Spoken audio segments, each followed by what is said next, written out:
Is wool for my sheep worth trying to spin? Hey, everybody, it's Kathy from Wool Maven, and that's what we're going to talk about today. Guess maybe before I go anywhere, we should say Merry Christmas. It is that time of year, isn't it? Anyway, so what brought this all on is I was looking through a Facebook group and a gal who had a couple other breeds of sheep and actually had some spinning experience ended up with a couple Rambouillet. And for anybody who doesn't know, that's a popular breed out west. It's a lovely sheep. It's a merino derivative, not exactly merino, but French merino, if you will, and a little bit shorter staple and but lovely fine wool that's bounty. People love it. The crazy thing to me was she has this beautiful, beautiful source of wonderful, wonderful Rambouillet fiber right in her little pasture or backyard or wherever it is she's keeping her sheep, and she's wondering if she should use it or not. Which tells me that something about the sheep themselves or the that haven't been shorn yet, something about it is making her look and go, I don't know if I like that or not. So that's what we're going to talk about today is what is kind of the difference between what the wool looks like on the sheep and what you'll end up with, and is it worth it to you? That's another thing I find in a lot of the Facebook groups is kind of a downer aspect on things. A lot of the advice that I see is if you end up with wool that's anything less than perfect, their answer, quite often the answer is heave ho it. Life is short. Why are you worried about that wool that's got burrs or VM or whatever? And I completely understand that point of view. However, and if I purchased it, I have to admit I'd be disappointed in that. But when it's my own, to me, that's a little bit different. And I'm willing to work through it, even if it's just more of a learning experience to see what's going on with the wool and what I have from my sheep. To me, that just makes a huge, huge difference. So that's kind of what we're going to talk about today. So anyway, back to the lady with the new to her Rambouillet. And like I said, she says she had spun Rambouillet, like comb top, that she'd purchased before, which would obviously be ready to go when she got it. So she didn't have any cleaning experience with Rambouillet. And she had other breeds. So she knew quite a bit about sheep and wool, just not working with that particular wool. To me, that means we're going to start off with fine wools. And the kind of the deal with fine wools, and I should start off by saying our sheep are not fine wooled. We have medium wooled sheep. But from what I have seen of fine wooled sheep and from the finer wooled sheep of ours, Blackie, that I tend to work with, what I'd call the finer, like the next to skin soft, the lovely, lovely, like, wow, you can make anything out of it wools. They tend to be a little bit higher in grease, sometimes a lot bit higher in grease, and generally speaking, not super long. So you're going to end up with a little bit shorter of a staple length, and that's the length of each individual wool fiber for anybody who didn't know. And you're going to end up with more grease. That's what the another name for the lanolin in the wool is. And it's kind of funny because the lanolin is actually wax, but either way, people call it a grease. A lot of times with your fine wool sheep or finer wool sheep, you're going to end up with a fleece that is very high in lanolin. So either you're going to notice the lanolin while it's on the sheep in that the sheep looks dirty. The sheep almost, you think of sheep as white, and even white wool, once you'd wash it, like after you shear that sheep on the sheep, it definitely doesn't look white. It doesn't look white at all. You might even go with gray there. A lot of your finer wooled sheep, before they're shorn, they just plain look gray. And the reason they look gray has nothing whatsoever to do with the color of their wool. It has to do with they have so much lanolin on their wool that it's attracting the dust.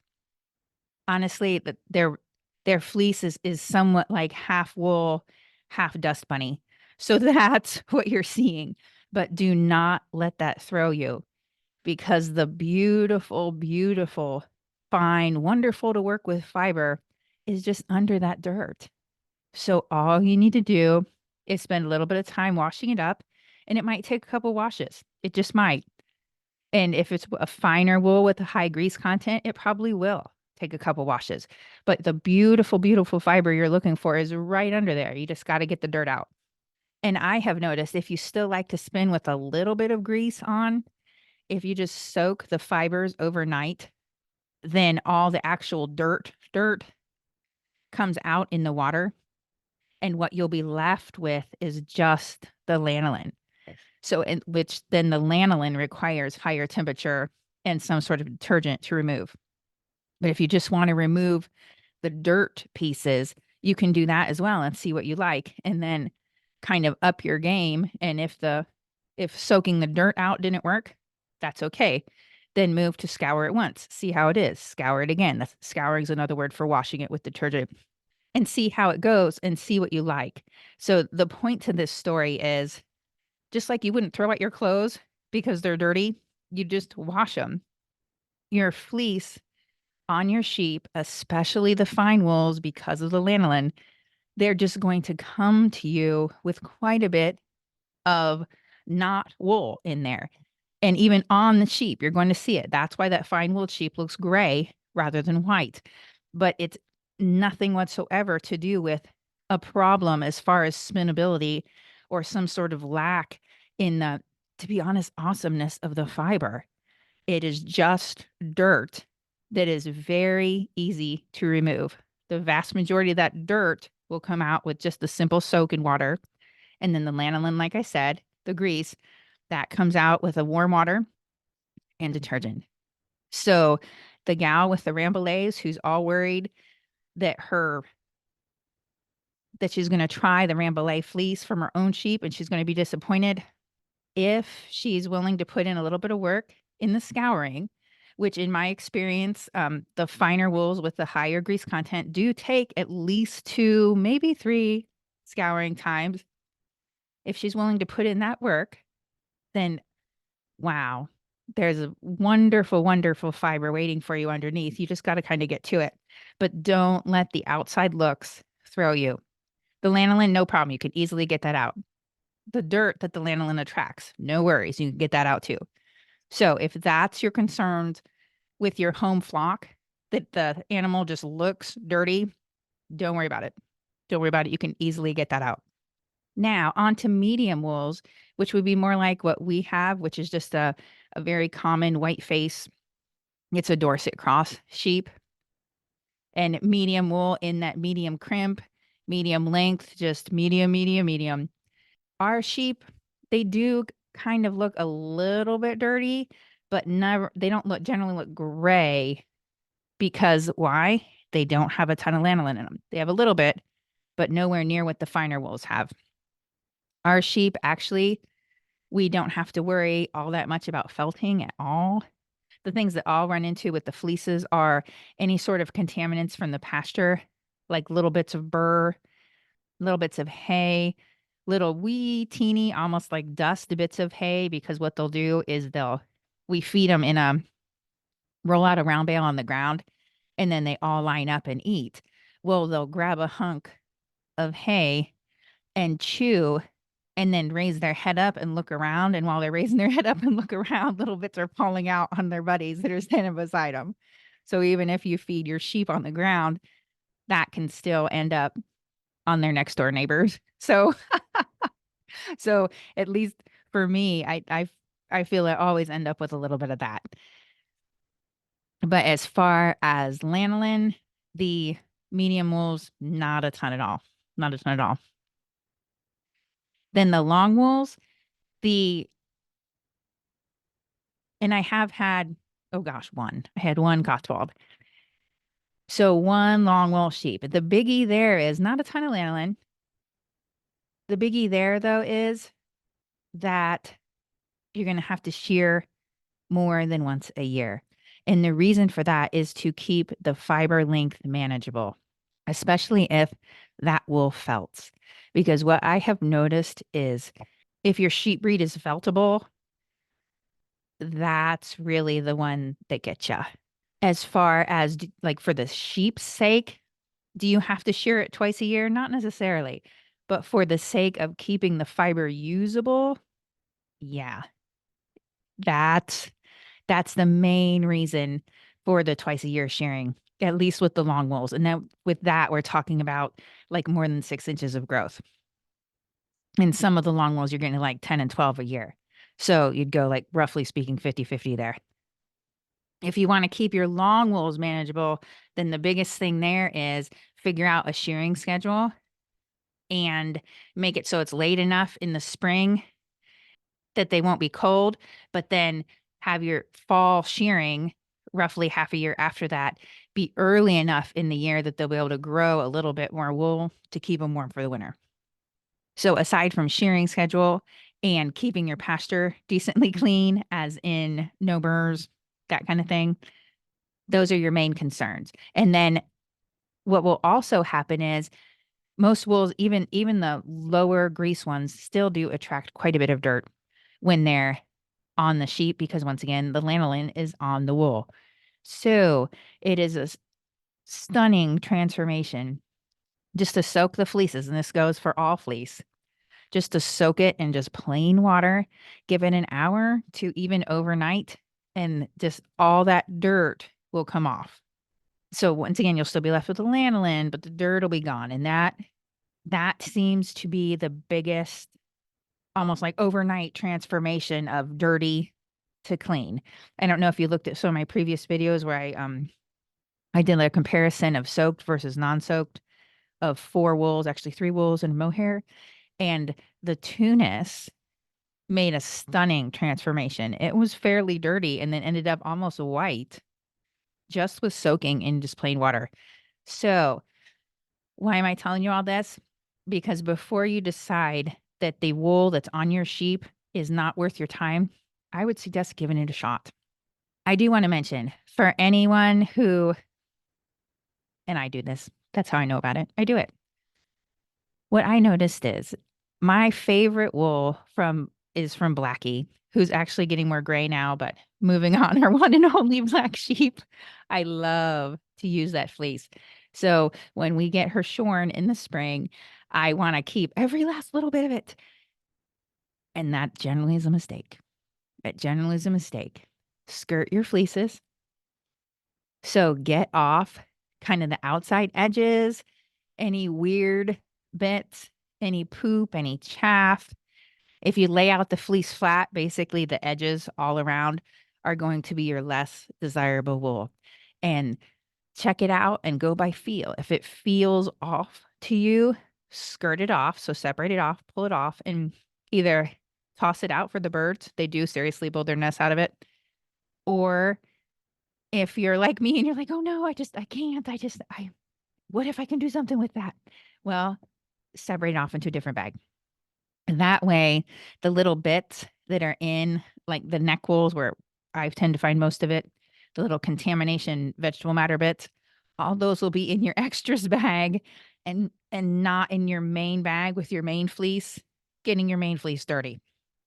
So that was just a little kind of fleece handling tip. Oh, I guess the other thing I should say is before you even put it in a bag, when you get that fleece, the best time to sort off any little bits of whatever are before you even put it in the bag to begin with. Because as soon as you roll it up and put it in the bag, now all the little bits that are on that fleece, they can kind of migrate around and get the non-contaminated parts of the fleece that it'll move vegetable matter everywhere.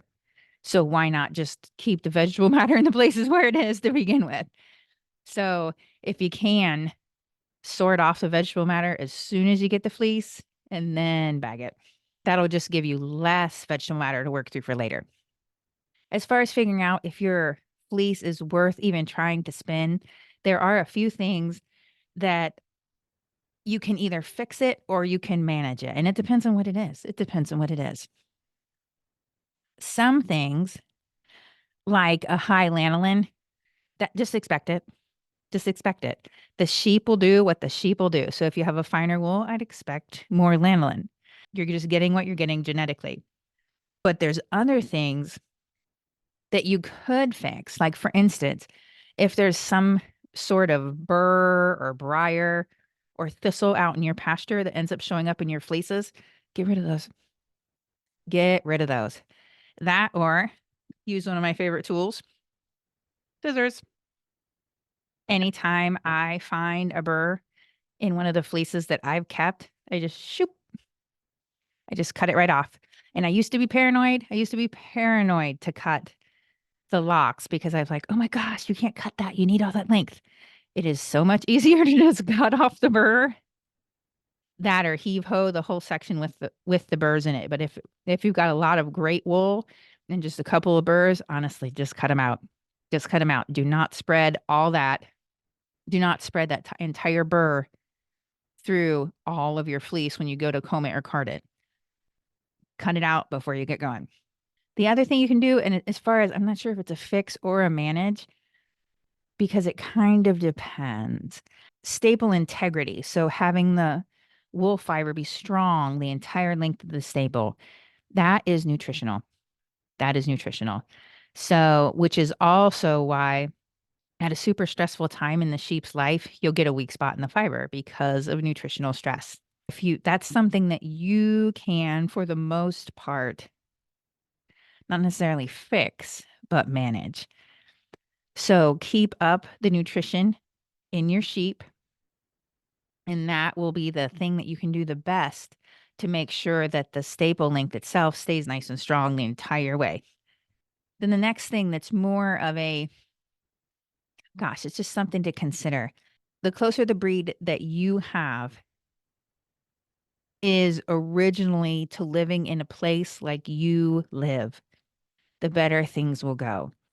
So if you have a sheep that originated somewhere, let's say dry, and you live in a fairly wet climate, I'd expect to have a few more problems with that just because it's so different. So I'm not saying don't get that sheep. I'm saying be aware of that situation and plan on in your management to keep an eye out for like foot problems, for instance.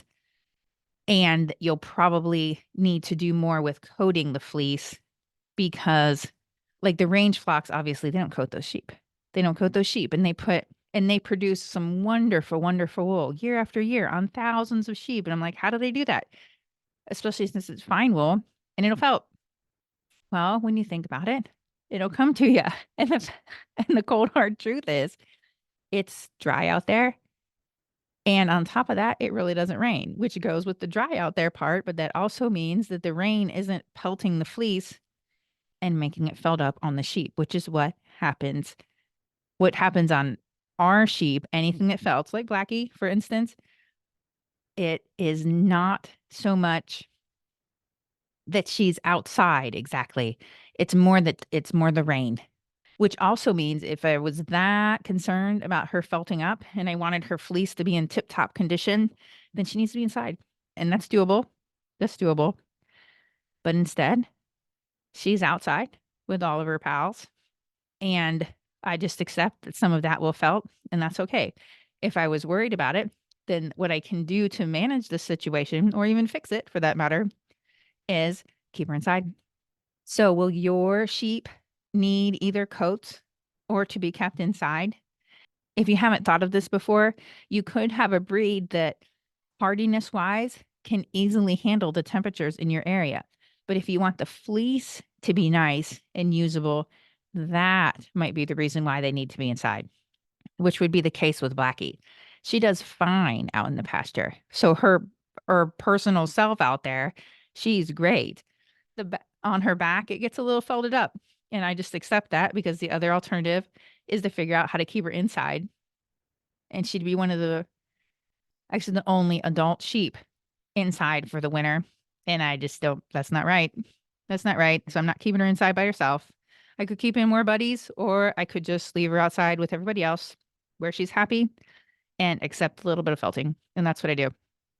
Then the next thing that I thought of regarding spinning fleece from your own flock is kind of, are you expecting too much? And that's more about what you're comparing the fleece you're getting off of your sheep to what you're used to buying. And it's not that your sheep are inferior at all.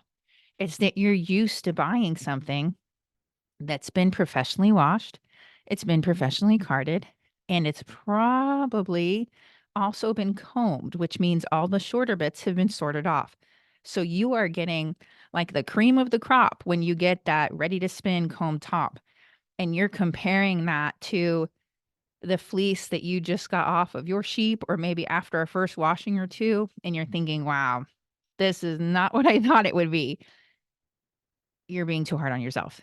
You're being too hard on yourself, and you're not comparing the same things at all until you get your washing routine down to where you get out all the lanolin and you're doing a pretty good job of carding, and probably a pretty good job if you want to compare it closer to apples, you're probably also going to need to comb that as well.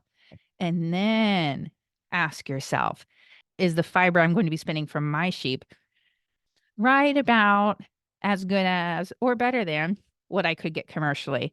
And that would be a much more fair comparison than just to look at your your washed fleece and compare it to the beautiful, sparkly, clean fiber that comes in the mail and go, wow, that's not what I was hoping for. Cut yourself some slack there. Cut yourself some slack. It's a completely different world.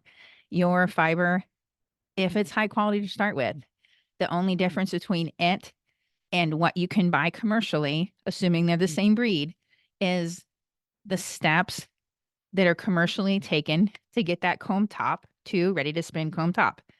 And all of which you are able to do, gosh, easily at home with just a little bit of effort on your part. So don't be discouraged. It's not high tech. It's just a matter of actually getting in there and doing it. And I found the beauty of all this is, I was going to say there's no need to panic, and that's not quite the right wording, is that you have an entire fleece. And chances are, if you have one sheep, you probably have a couple. So you have quite a bit of wool to work through to get your process down, to figure some things out. So if you're first, let's say you try a quarter of a fleece and you do something horrific to it, which honestly, it would take some doing to do something horrific to it. But let's say you do. Well, that's okay. That's okay. You still have 3/4 of that one, plus this fleeces from your other sheep. You'll get there. You'll get there. You just have to work it out. The other thing I want to say regarding comparing what you have to what you would get from a wool supplier, it's different. It, it's just It's just completely different. I mean, both came from sheep, and hopefully you're comparing, if you have Cheviots, you're comparing it to commercial Cheviot, not commercial Merino or something like that, which would be vastly different. Not better or worse, just very different.